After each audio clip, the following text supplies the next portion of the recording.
Hey, it's Jay, and welcome back to the Handz for Hire channel.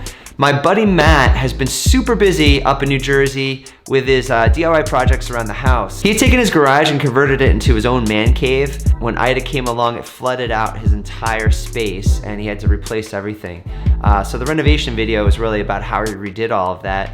In that same space, he had a dartboard, and when he and his son were throwing darts, they kept missing and hitting the sheetrock. So he wanted to create a solution for it, so he built a backstop for that. We were able to make a little video on how to make a backstop for your dartboard for little to no cost.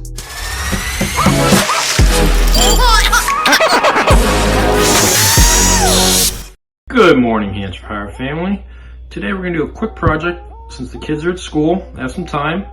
Over the COVID pandemic, we got into darts a little bit as a family. Unfortunately, the kids' game isn't always fantastic, and sometimes they miss the board and pock up the wall, which I repaired several times.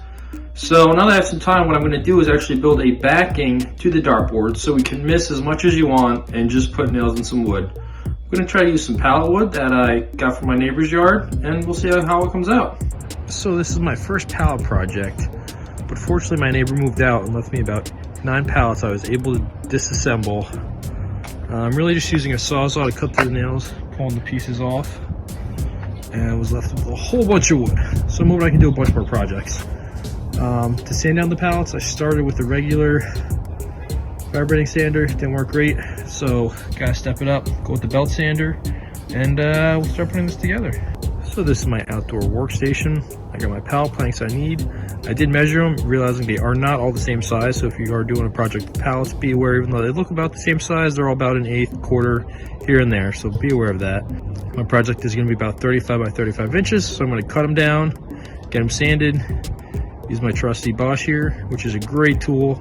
If you don't have a table saw or looking to get one, this thing's never let me down before.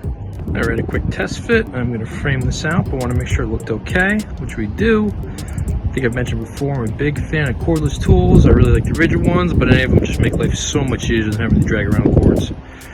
Alright, I'm going to screw this into the backing of it and see how we do.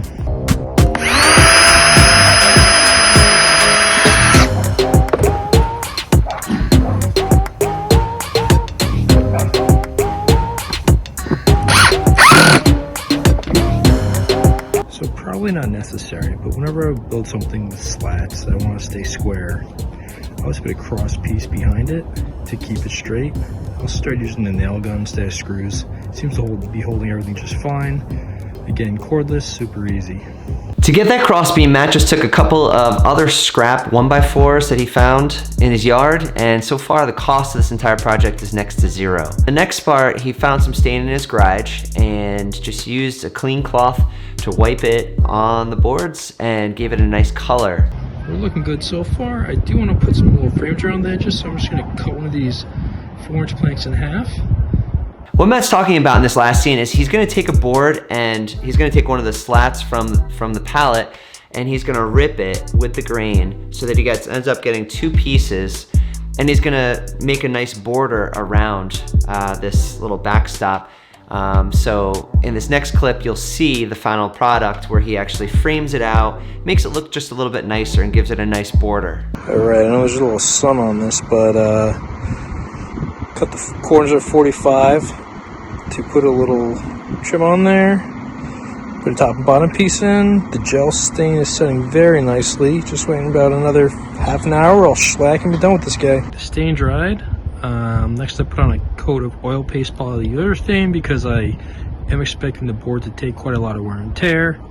For the polyurethane, unlike the stain, I use a paintbrush because I think it makes it apply a lot better. You do go with the grain when you put the polyurethane on, but it already has a nice little shine to it. I'm gonna give it about an hour and then install this. Now Matt uses a brush for his polyurethane coat, and in this case it's probably good because he needs like a nice thick coat to protect the backstop, but I've actually used both. I have a wipe on polyurethane.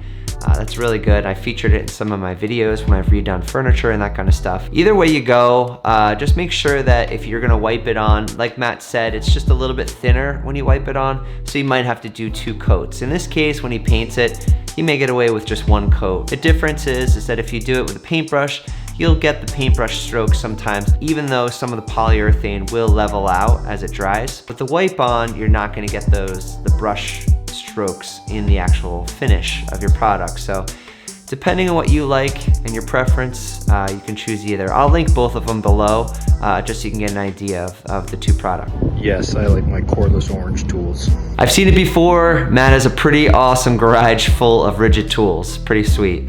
All right, so we've sanded down the shellac, the 300 grit, so it's nice and smooth to hang on the wall. This is a little bit heavy, so I'm actually going to cheat. Put a wall hanger on the back of this so that I can hang it up on the wall, level it out, and then screw it into the studs with the backing on. Not always necessary and always have to do it, but when you're working by yourself, it's makes things a little easier. So that's a super creative way to hang something with just one person. I've actually never seen that before, but I think it's genius.